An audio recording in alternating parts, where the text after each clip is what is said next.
In the 17th year of Pekah, the son of Remaliah, Ahaz, the son of Jotham, king of Judah, became king. Ahaz was 20 years old when he became king, and he reigned 16 years in Jerusalem.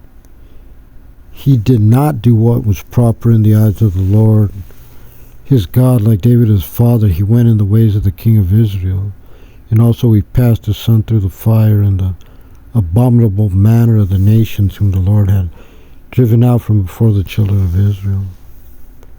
And he slaughtered sacrifices and burned incense on the high places and on the hills and under every green tree.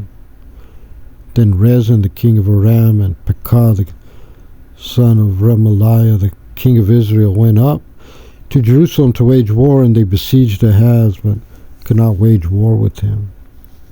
At that time, Rezin sent messengers to Tiglath-Pileser, the king of Assyria, saying, I am your servant and your son. Come up and save me from the hand of the king of Aram, from the hand of the king of Israel, who has risen up against me. Ahaz took the silver and gold that was found in the house of the Lord and in the treasuries of the king's palace, and sent them to the king of Assyria as a bribe. The king of Assyria heeded him. The king of Assyria went up to Damascus and seized it, exiled its inhabitants to Kir, and he slew Rezin. King Ahaz went toward Tiglath-Pileser, king of Assyria, to Damascus, and he saw the altar that was in Damascus. King Ahaz sent to Uriah the priest the likeness of the altar and its pattern according to all its workmanship. Uriah the priest built the altar according to all that King Ahaz sent from Damascus. So did Uriah the priest make it until King Ahaz came from Damascus. And the king came from Damascus, and the king saw the altar, and the king approached the altar and offered up sacrifices thereon. And he burnt his offerings and his meal offerings, and he poured his libation, and he sprinkled the blood of his peace offerings on the altar.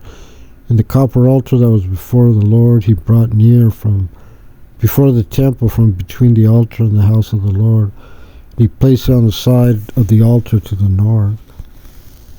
And King Ahaz commanded Uriah the priest, saying, on the great altar burn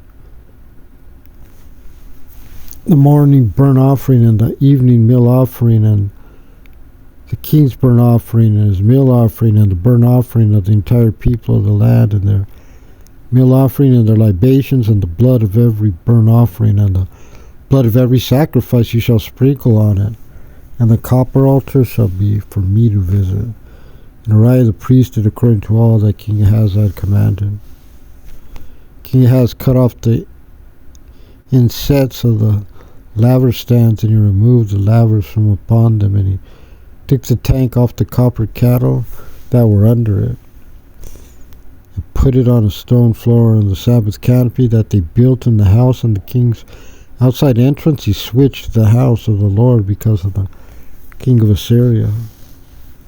And the rest of Ahaz's deeds that he did are written in the book of Chronicles of the kings of Judah. And Ahaz slept with his forefathers and was buried with his forefathers in the city of David. Hezekiah his son reigned in his stead.